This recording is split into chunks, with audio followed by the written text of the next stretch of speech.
What is up, everybody, and welcome back to a new episode of the Just Sayin podcast. I'm Jairus, recording on June 17th, 2025. Lovely Tuesday here in Southwest Florida. It's And actually really hot outside. yeah, yesterday was one of the hottest days I've had of the summer. I was on break. I was in my car, and it did not cool down the entire time. Nope. And I had the AC on full blast. Nope. But anyway, I'm Jairus as always, and Shay, my co-host, is going to break down the episode for you right now. That's right. We have a lot to talk about today. Obviously, we have the finals going on for both the NBA and the NHL, but there's been a lot of sports news to go over as well. So we're going to start off with some Marvel news and maybe not so good news. We'll get into that in a second, followed by sports news, and a lot has been going on. I have a lot to say. I have a lot to say about some baseball news. Followed up by NASCAR. We were in Mexico City, first time since the 90s in an international race. That was very exciting. I couldn't watch because our Prime Video account wasn't working, so that's fine. And then afterwards, Stanley Cup Finals and the NBA Finals, baby. Oh, yeah. Rolling right along. Oh, yeah. We got a great episode for all of y'all. I forgot what I was going to say. We're both really, really tired today. Yeah. So, Yeah. forgive us if we pause, lose our train of thought or anything like that. But, yeah, we're going to go ahead and get started to ride some of the momentum that we have. Starting off with Marvel news, not good news. Yeah. The Thunderbolts, or the New Avengers, reportedly needed $450 million to break even, which is what every movie studio hopes to do, is to break even. But only got to $380 million as of this recording. Even with great reviews from the critics and the fans, it still did not get enough people to go and see it. Multiple outlets are calling it a failure, like Variety and the Hollywood Reporter, etc. So, what do we think about this? Does this change things for the MCU even more? I think this is a perfect example of one of the reasons that we have always said why we think the MCU has fallen off in recent years: fatigue. Yeah. I think this right here proves that. Great movie, got great reviews from the critics, fans loved it, the audience scores on Rotten Tomatoes and IMDb were great, but it still didn't make enough money. So that just means not enough people went to see it. So I think that proves that there is a level of superhero movie fatigue out worldwide. I think I agree. I think it was a little nuanced too. A lot of the characters are like side characters or side villains that maybe a lot of people don't remember, or if you didn't watch like the Falcon and Winter Soldier TV show that was great on Disney Plus. The Black Widow movie. Yeah, like there's some stuff there that you wouldn't know, so why would you go see it, right? You don't know these characters. So I think that's part of it too. But I agree. I think the main thing is there's a lot of fatigue. I don't know if this changes things really per se, especially since they delayed Doomsday to December. So we have over a year away from the next Avengers movie. And I still think Fantastic Four is going to rake in the money next month. So I don't think the MCU or Marvel has anything to worry about that. So I don't think it's really going to change anything, but it's still a little, probably the Marvel executives like Kevin Feige or the people around him, probably a little worried. Yeah, if Fantastic Four had the same showing as the Thunderbolts, where it was a great movie, but it just didn't pull in as many people as they wanted to and didn't break even, I think that's major concern. Yeah, that would be a disaster. Especially because we haven't seen Fantastic Four on screen, and it's going to be nearly 10 years. Yeah, exactly. That would be a disaster. I don't foresee that happening, but I mean, you never know. If the fatigue is even worse than people just not wanting to go see the Thunderbolts, I don't know, man. Yeah, I totally agree. So agree with everything you said. I don't think I'm probably a little bit of concern for the Thunderbolts, but I don't think it's going to completely change the course of Yeah, the MCU. I think Kevin Feige is to be like, you know what? We're just going to stick to our guns and we're going to see how the next movie does. Ironheart comes out soon too, right? yeah. On The show, the Disney Plus Disney series. Plus. Yeah, Yeah, so we'll be watching that and maybe doing some reviews of the episodes on the podcast as well. But yeah, it's got to be a little bit concerning over there at uh, Marvel Studios. yeah. Especially now with Superman coming out the week before the Fantastic Four, Marvel's really watching how that does and how James Gunn's new DCU does. Because, like we've talked about plenty of times, that is the most important movie right now for the DCU and James Gunn. That starts everything, so it has to be good. Yeah, agreed. So they're going to be looking over their shoulder for that as well. Yeah. All right. And don't forget, we're going to be doing a full Marvel episode very soon once the playoffs are over. So we'll get a lot deeper into this stuff as well. Oh yeah. But moving on to sports news from around the world, maybe just around the country, though.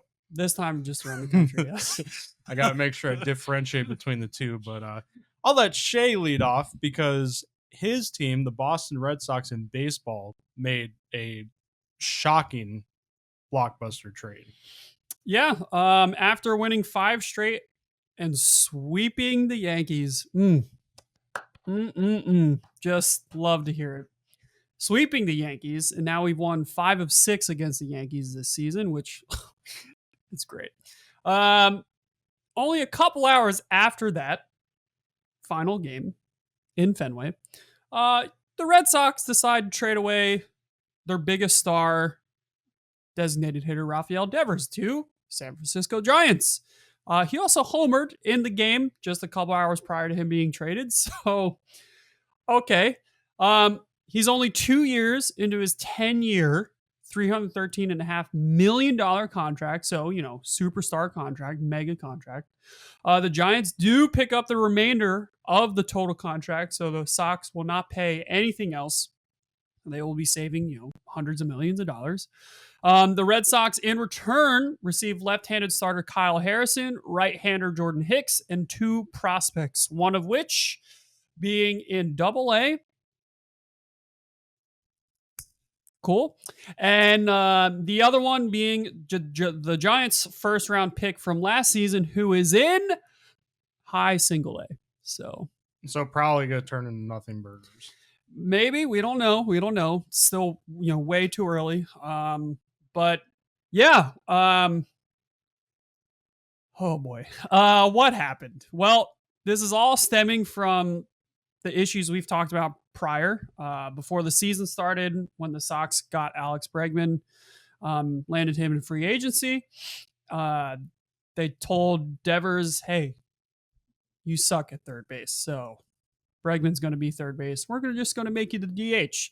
Devers, wasn't happy and fought them on it a little bit, and then he decided to be the DH. Well, then about a month ago, when our first baseman were dropping like flies, and we asked him to, hey, why don't you be first base? He said, no, I'm the DH. You told me I can't play defensively, and I'm only the DH, so I'm just the DH.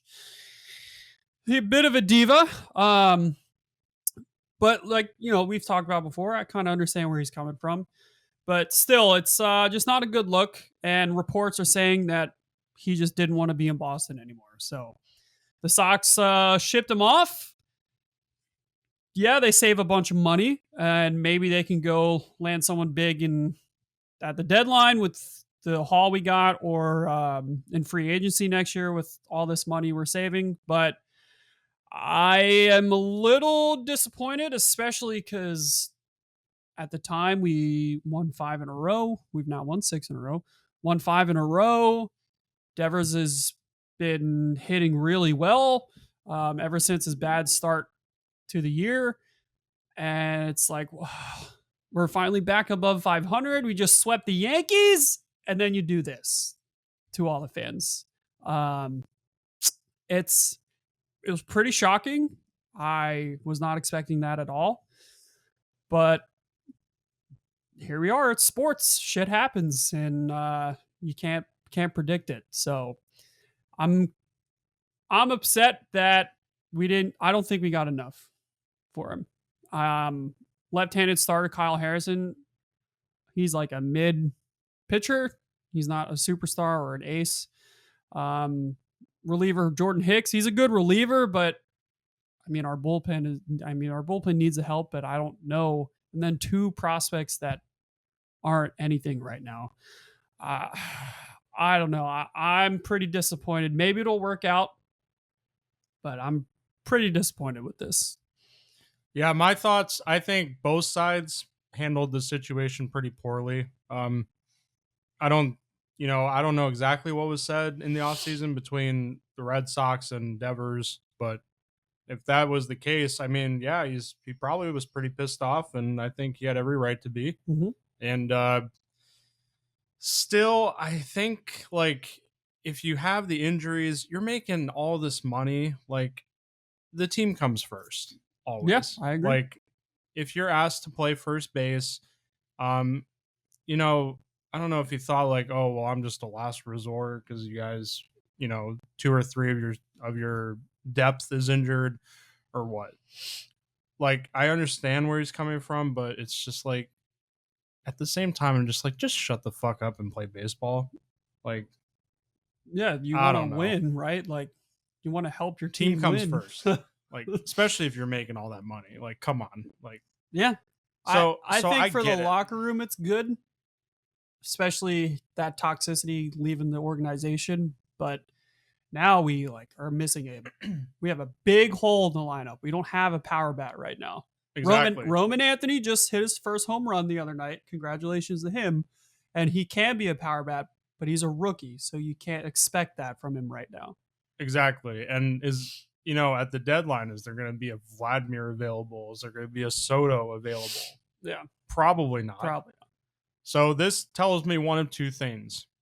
Either the Red Sox, even though they've been winning recently, think that, you know what, let's just play out the season. We're not going to be in contention for the playoffs and go get someone in the offseason. Or they have their eye on somebody and they're planning on making a huge splash at the deadline. Yeah, I think we still have a while till the deadline, July 31st.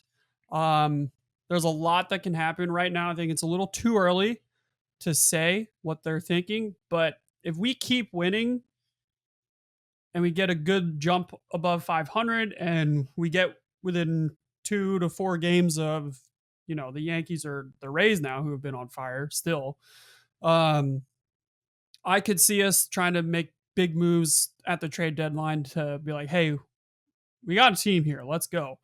But if we start losing again, I could see us just selling away. And then like, what was it? What was it worth?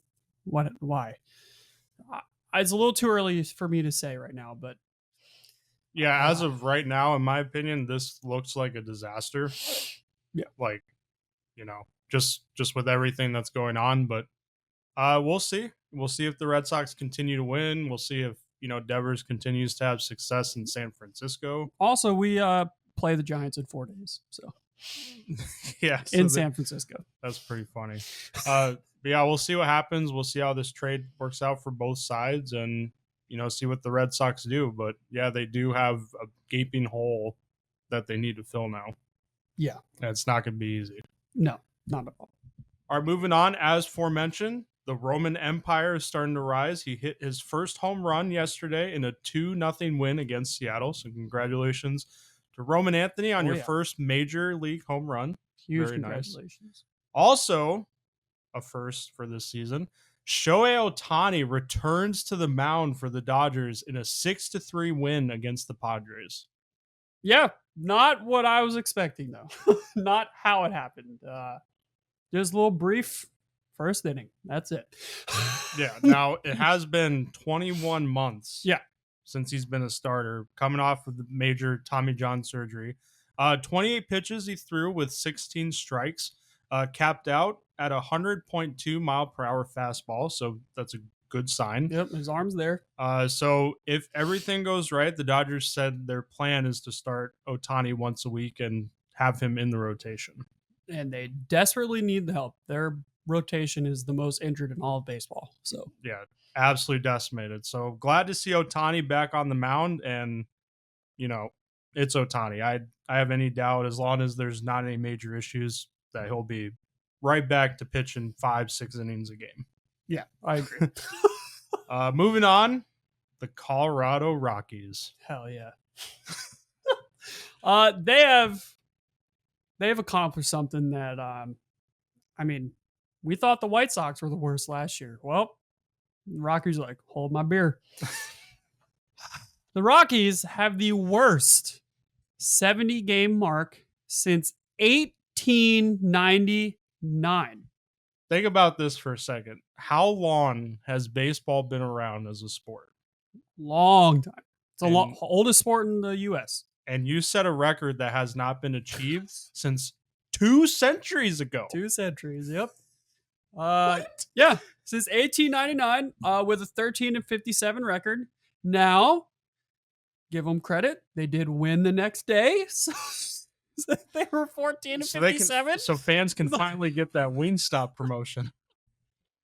But my God, it is just off. And hey, their fans are still showing out. We talked about it last week. Their fans are still showing up to the stadium, and I cannot give that fan base enough credit. But holy hell. Yeah, funny the other day because I showed Shay a promotion that was going on Wingstop. Like once the Rockies win, you get like free wings or something like that. And my God. Yeah. Oh, right now, as a Rockies fan, if you go to the game, you have a 23% chance of winning. Awesome. According to the record. They'll definitely be out of the playoffs come the All-Star break at this point. Which would be a record by a huge margin. There's no way. Yeah. Oh, absolutely insane. We'll see if the Rockies can salvage some sort of a quote-unquote successful season. But yeah, this is just incredible. I did not expect anybody to be as worse as the White Sox were last season. Yeah. Incredible.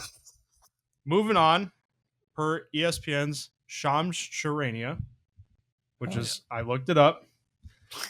Kevin Durant is going to be on the move. He is on the trade block.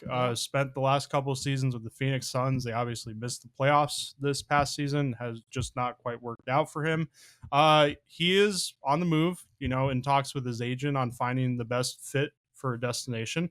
His preferred trade destinations, 3 front runners have come out of the mix. They are my Miami Heat, which would be fantastic, the San Antonio Spurs, and the Houston Rockets, as per sources. Yeah, it's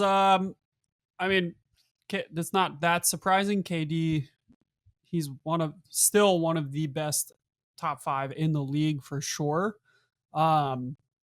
He does this all, every few years, wants to go to a different team. But as a Heat fan, yeah, I'd be excited too. But what do you have to give up is the question, because KD comes with a lot because he's one of the best. So you have to give up a lot. Yeah, it does depend on that. I think him going to the Spurs would be great for the Spurs as well. Mm-hmm. Having a mentor like that on the team. Yeah. For sure. Houston Rockets, same thing. They showed a lot of promise this past season with how they did. Yeah. So I think all of these destinations could be really good. I expect Pat Riley to be pretty aggressive because he doesn't have any plans of rebuilding right now. Like, he still wants to get into the playoffs and contend. So yeah. Either him or Giannis. Make it happen. Yeah. I think we have to give up a lot more for Giannis than I would say we would for KD. Giannis is still in his prime. KD's right at the end of it. But yeah.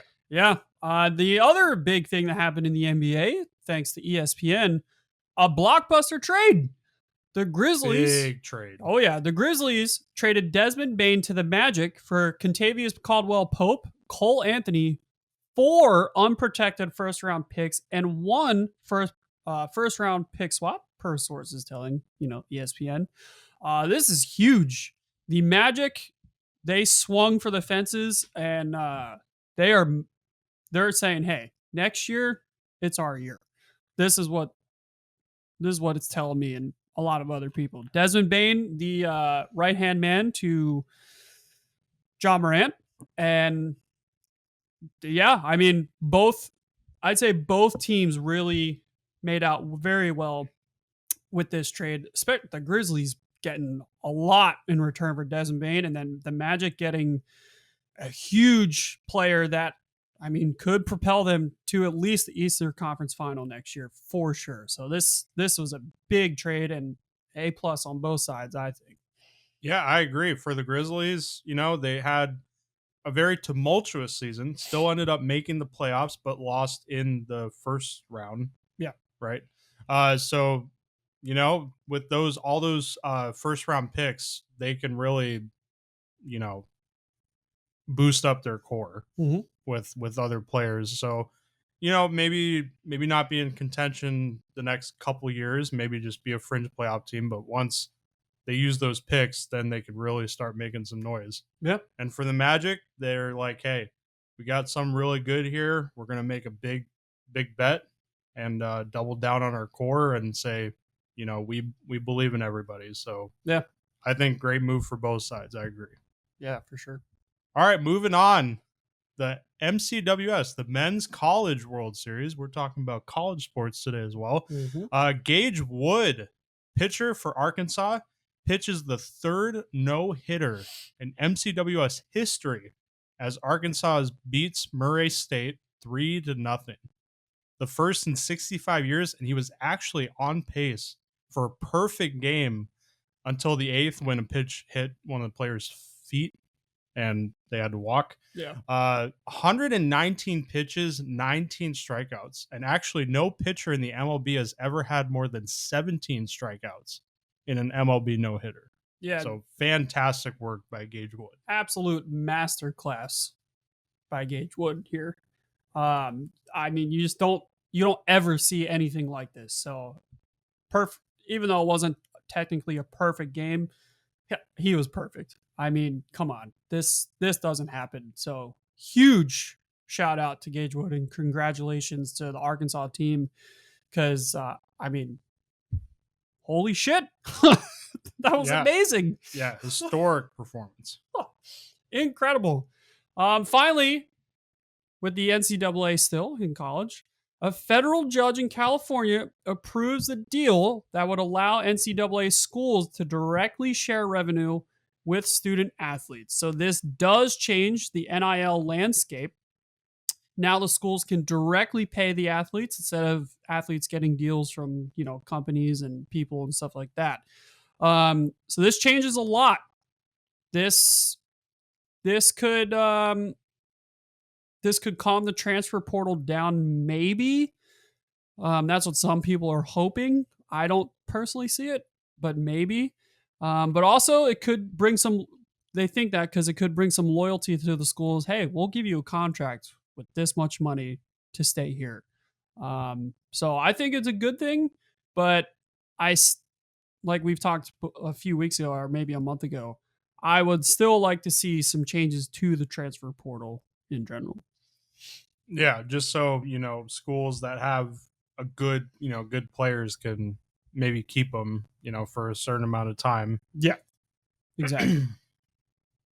All right, moving on to NASCAR in Mexico. We were in Mexico City this past weekend. Like I said in the intro, couldn't watch the race. The Prime Video app was not working on the TV, so thanks, Amazon. Awesome. But Shane Van Gisbergen wins in Mexico City. He pretty much dominated the whole race, so huge congratulations to him. Now 10 drivers are locked in for the playoffs with still 10 races to go. So we're still on pace that 16, Yeah. potentially 16 different drivers can be locked in with a win. Yeah. So it's getting wild. So we're gonna go through perfect time to do a standings update here. Um, to talk about who's locked in and who are the last 6 to try to get in here. So William Byron still leads in first place. Kyle Larson in second. Christopher Bell in third. Chase Elliott in fourth. Denny Hamlin in fifth. Tyler Reddick in sixth. Ryan Blaney seventh. Ross Chastain eighth. Joey Logano ninth. Oh, wait a minute. This is not right. Hold Stand up. by. Hold up. That is not right. You might be looking at a different list, like points or something. I was on the NASCAR website too. We'll make sure we edit this out. Yeah, that was weird. Wait a minute. This is not right. Because SVG is not even in the top 16. Bruh. Yeah, that's got to be either they didn't update it or it's got to be a different, going off of a different metric. Okay. Here is the current NASCAR Cup Series standings as of today. Kyle Larson in first place, Christopher Bell in second, Denny Hamlin third, William Byron dropped down to fourth, Ryan Blaney in fifth, Ross Chastain in sixth, Joey Logano seventh, Austin Cindric eighth, Josh Berry in ninth, and Shane Van Gisbergen in 10th. Those are your winners. So 11. So now there's only 6 spots left. Yeah. As of right now, that can be points. Exactly. 11 through 16. Chase Elliott is in 11th, Tyler Reddick in 12th, Bubba Wallace in 13th, Briscoe in 14th, Alex Bowman in 15th, and Chris Buescher in 16th. And on the cusp here, just only a few points behind, Ryan Preece in 17th, Michael McDowell 18th, AJ Allmendinger 19th, and Kyle Busch in 20th. All looking in right now to the top 16. Yeah, just like I'm very surprised with Kyle Busch because, as we all know, last season he did not have a single win. That broke his career streak for seasons with a win. And it's kind of been the same this year. He hasn't had a great year. There's been a few races, though, where he's been right there, just cannot get the win. Yeah, but he has a lot of DNFs this year and just poor performance from the team. Right now, he looks like he's on one of the worst stretches of his career. So yeah, be very interested to see if he can turn it around. Yeah, for sure. Still time. Next week, or I guess this current week now, the next race is the Great American Getaway 400 at Pocono, one of my personal favorite tracks. So I can't wait to see that. Hopefully. Yeah. So for NASCAR, things are heating up. But that's going to do it for the first half of the podcast. We're going to take our break. So thank you all so much for listening up to this point. Make sure to stick around for the Stanley Cup and the NBA Finals because we got a lot to discuss on those fronts. So don't go anywhere, and we will see you all very soon.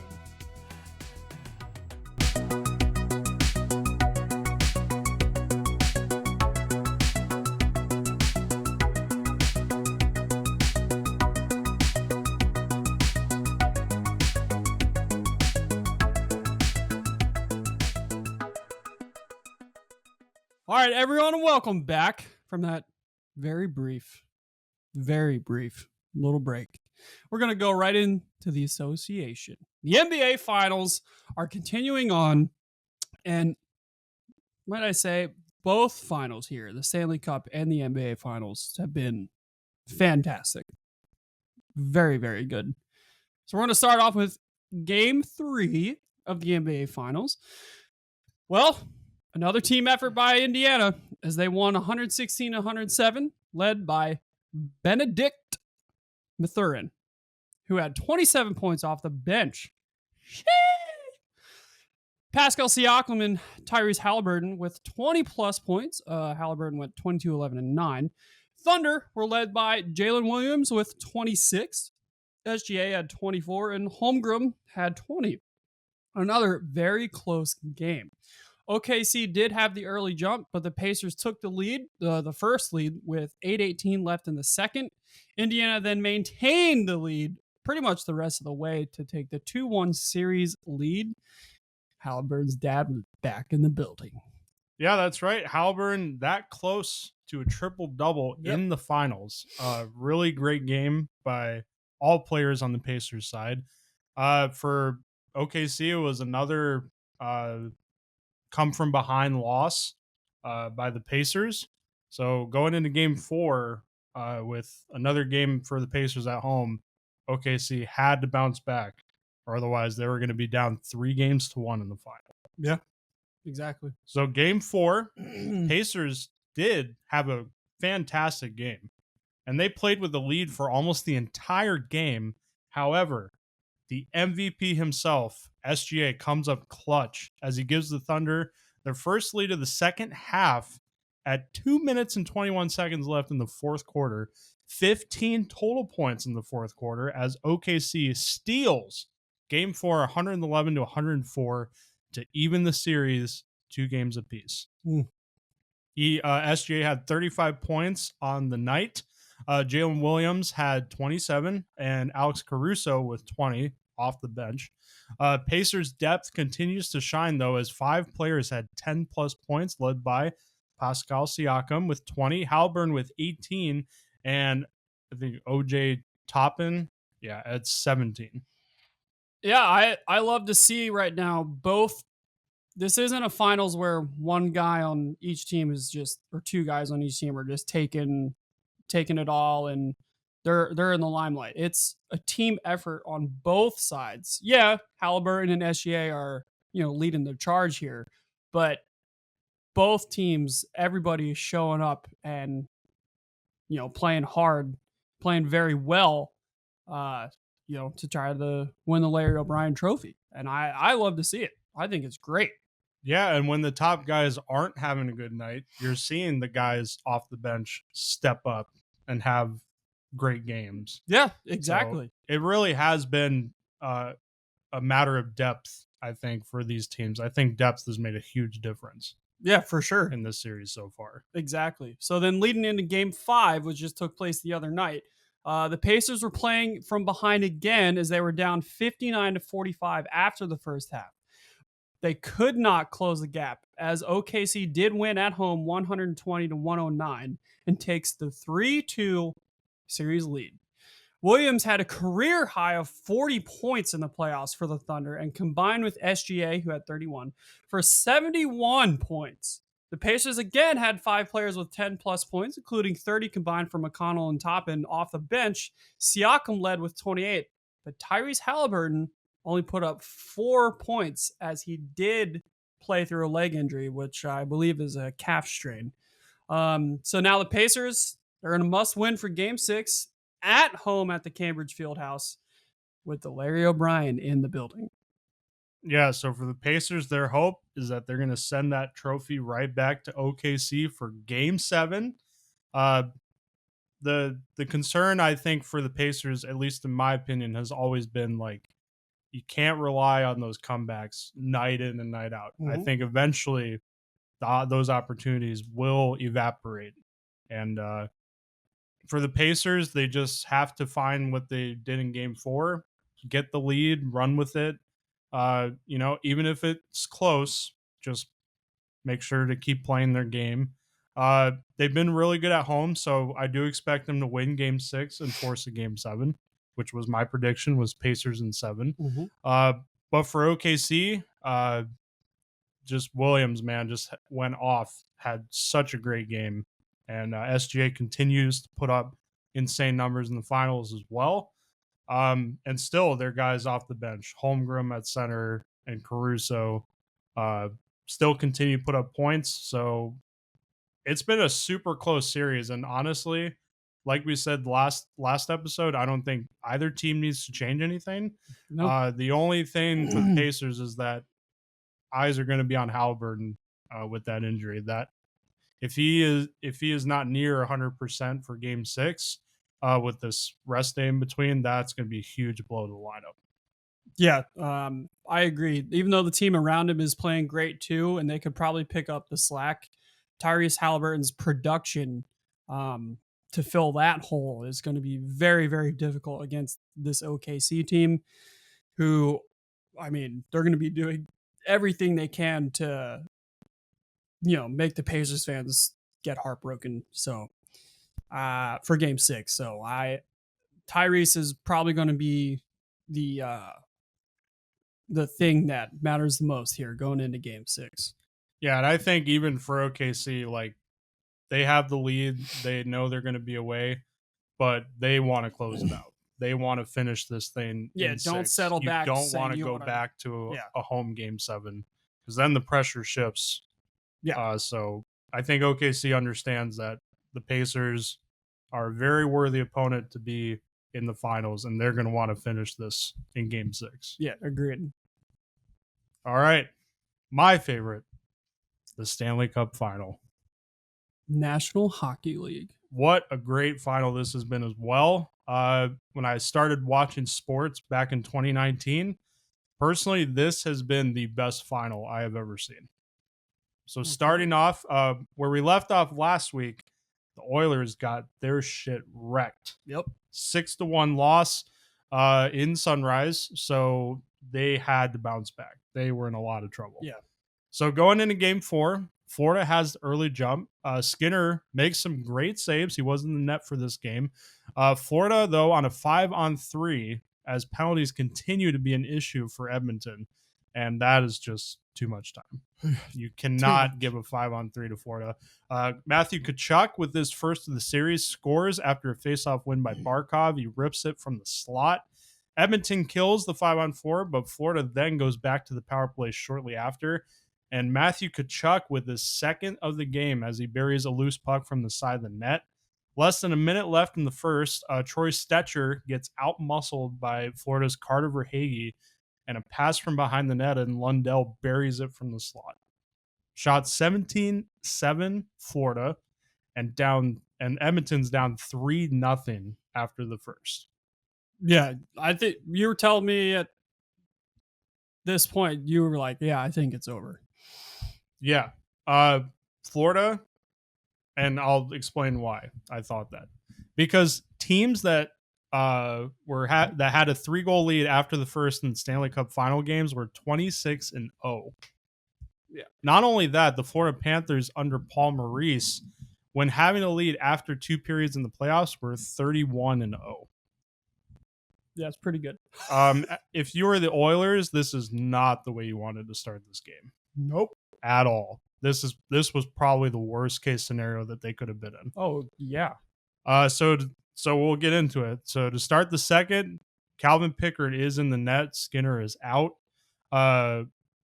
Jeff Skinner, though, for Edmonton, has an early break that's saved. Oilers go to the power play, and Ryan Nugent-Hopkins scores from Draisaitl, make it 3-1 game. So Oilers do have some life. It was sniped up high. Great goal. Bar down. That's my favorite type of goal. When you hear the ding. Yep. Oilers with momentum as they go back to the power play. That is killed off. Darnell Nurse, though, then snipes it top left corner to make it a 3-2 game. Uh-oh. Here come the Oilers. Yep. Florida is a little bit out of sorts at this point. Oilers with another power play, and McDavid splits the D, but it is saved by Bob. Oilers then pressure, and Podkolzin scores from Nurse on a cycle to tie the game 3-3 in the second period. Damn. I was in the second period. I was about to turn this game off. Yeah. I'm glad I did not. Florida then goes to power play that continues into the third period. And at this point, the shots have evened up 27-24, still in favor of the Panthers. The teams then trade chances. Oilers then go to the power play again. McDavid shoots, and Bobrovsky saves Corey Perry's rebound chance, real in close. Bobrovsky made some great saves this game. Oilers with pressure, and Jake Wallman scores on a one-timer from the right circle to give the Oilers the lead 4-3. 4 unanswered goals on the Florida Panthers in the Stanley Cup final. Yeah. Insane. So I'm like, okay, the Oilers have had one of the most amazing comebacks ever Yeah. in NHL's history. They just got to hold on.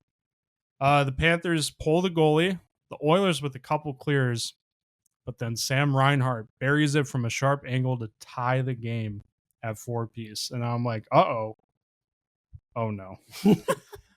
This is the second latest tying goal in the Stanley Cup final history after Corey Perry had the latest tying goal in Stanley Cup final history again in game 2. Overtime begins, though. Early jump for the Oilers with a jam play, but Bobrovsky does find the puck and covers. Teams trade chances, and Calvin Pickard really kept them in this. Florida had a lot of the pressure, but he made some amazing saves. But then on a line change, Draisaitl shovels it from the right circle off Panthers' Nico Mikkola and between the legs of Bobrovsky. Close your legs, Bob. To give the Oilers a 5-4 overtime victory. Series is now tied 2-2 going back to Edmonton. What a game. Probably the best game. Like, I thought game 1 was the best game I ever saw. Mhm. I thought game 2 was the best game I ever saw. This is the best game I've ever seen. And it might not be over there No. because we still got more games. But yeah, 3 games in this series so far have gone to overtime. Insane. So instead of being down 3-1, Edmonton with the impossible comeback, Yeah. now ties the series, and they're going back home. Yeah. It was a quick turnaround. There was only 1 day for a travel day, and then the game was the next day. So let's talk about it. That's right. Going into game 5 up in Edmonton, Pickard's the starter. Skinner, he's benched for right now. Pickard is the starter. Yeah, they rolled with Pickard after game 4. Yep. Early break for Brown. That did get saved. The Panthers then cycle. Brown again drives to the net and a save by Bobrovsky. Oilers with a lot of high danger chances, but Marchand beats Ekholm after a face-off win and scores the top right corner to give the Panthers a 1-0 lead. There he is again. Florida has scored first in the last 4 games of the series. The Panthers, which is not good news. No, the Panthers continue to pressure. Draisaitl on a rush off the side of the net. Oilers do go to the power play though, but it is killed off. The Panthers then rush after a bad line change by the Oilers, and Bennett buries it to make it 2-0 Florida. After a shot block by Wallman on Tkachuk, the Panthers then on the power play. Shots are 8-3 Panthers here after the first period. The Oilers then get a couple power plays. McDavid is off the post. Draisaitl with a high stick on Ekblad puts Florida now on the power play. The shots are 13-11 after the second period, still 2-0. Marchand then goes around Wallman and scores a 5-hole to make it 3-0 Florida. So up to this point, I'm just going to chime in here real quick. Edmonton has the same problem that they had last game. Yep. You're down 3-0. You didn't score first. You're not playing with the lead. They've forced overtime 3 games out of this series, yes, but eventually, like we said, kind of with the Pacers, eventually that runs out. Mm-hmm. You can't keep playing from behind every single game, especially in the finals with a team like the Florida Panthers. Yeah. And for the Oilers, like so far, the game is surprisingly even. I think, honestly, a couple of the goals were a matter of they just didn't get the bounces that they wanted. Yeah. But going into the third, they needed to find that magic again. So we're going to talk about it. Yeah, just bad puck management by the Oilers, and like all series, stupid penalties, bad power play opportunities to give to the Panthers. So McDavid though would answer with his finally first goal of the series to make it 3-1. Even though it was his first goal, I still think he's played amazingly, amazingly well. He's been all around it. Just Panthers know McDavid. Yeah, exactly. 3-1. Sorry, cycled hole to make it. Well, Just kidding. Cycled and shot in close. Sorry.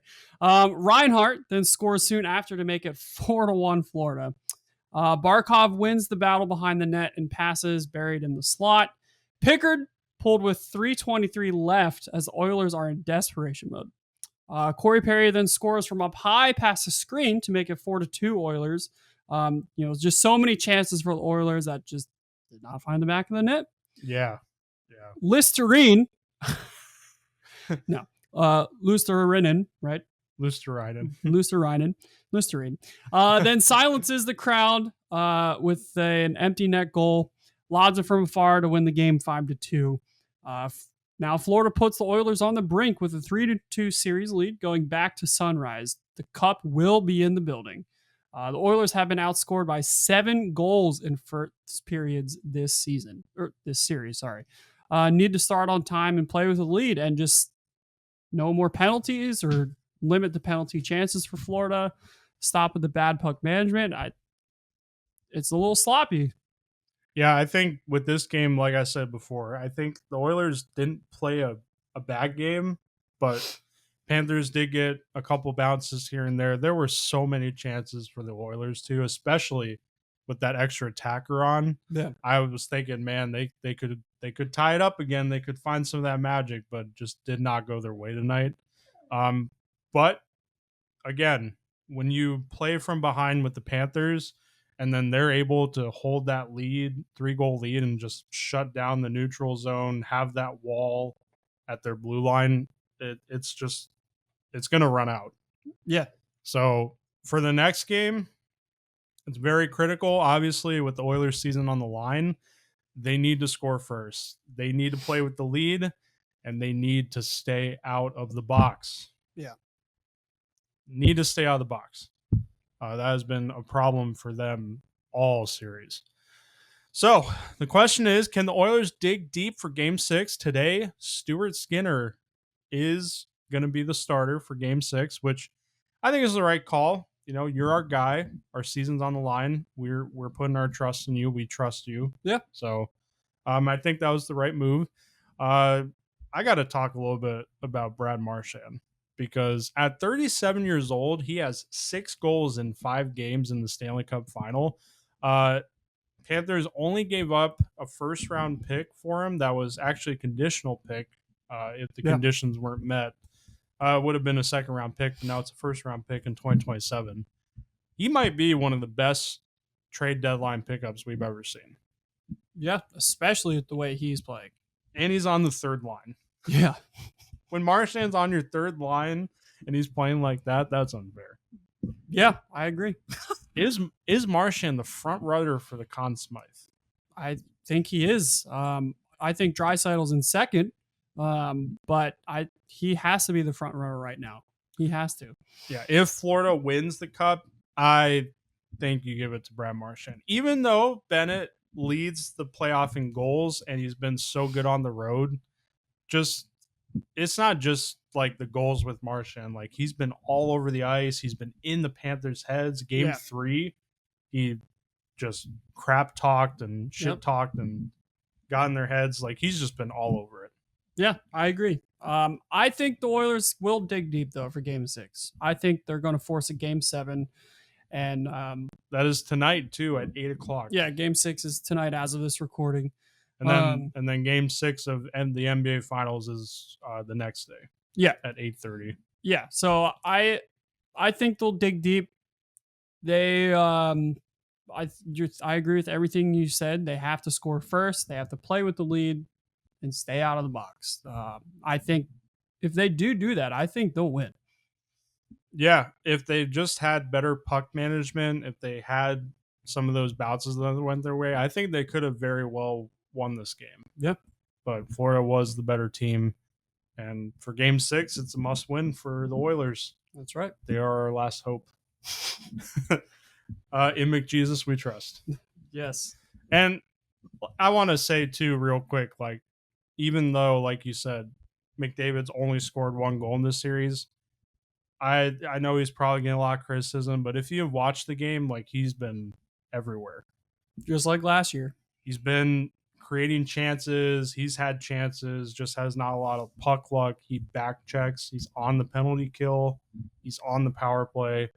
So, even though he's only has one goal, he's still been super effective. Yeah, for the Oilers. I'd say compared to the finals last year, I don't think he's carrying the team on his back as much anymore. Like, I think the team is better around him to propel them forward for sure. So that's probably. And he's still having like a great run. Like his points totals for the playoffs are still fantastic. Oh yeah, for just sure. Not otherworldly like they were last year. Yeah. So but I think that's a good thing. Like he should, especially with hockey, so many line changes, so many different lines. Like you can't have one guy just win you the championship. So this is even though one goal, he's still playing Connor McDavid hockey. Yeah, and honestly, if the Panthers win the cup, like they were the better team. Like I don't even think at this point the Oilers have played that bad at all. No, I think the Panthers are just that much better. So far, agreed. They're in a tier of their own. So yeah, we'll see what happens the next couple of games in the finals. At that point, we will have our champions to talk about next week. Yeah, next week we will be discussing the new NBA champion or a new Stanley Cup champion or a two-peater, a back-to-back. That's right. That's right. Florida looking for their back-to-back cups in their third straight final. Oilers looking for their first since 1990. Yep. And for Pacers, they've never won. So they're looking for their first, and OKC is looking for their first in like 40 years. Well, from the Supersonics. Yeah, Seattle. Yeah. So yeah, we'll be able to talk about that next week. And make sure to subscribe so you don't miss out. But that is going to do it for this week's episode. Thank you all so much for listening. Again, subscribe, any color button, so you don't miss out on our future content. Make sure to check some of our recent uploads. We got a lot of content coming out. We still got the jersey tier list that's coming out. We got our mock drafts for the NBA and the NHL that are going to be coming out. It's a lot of content for you guys, so make sure to subscribe so you don't miss out. Make sure to like the video because it helps a lot with the algorithm. If you're on Spotify, we love you. We see you. But come to YouTube. That's right. We always want you to come to YouTube. Move over to YouTube. But we love you wherever you are.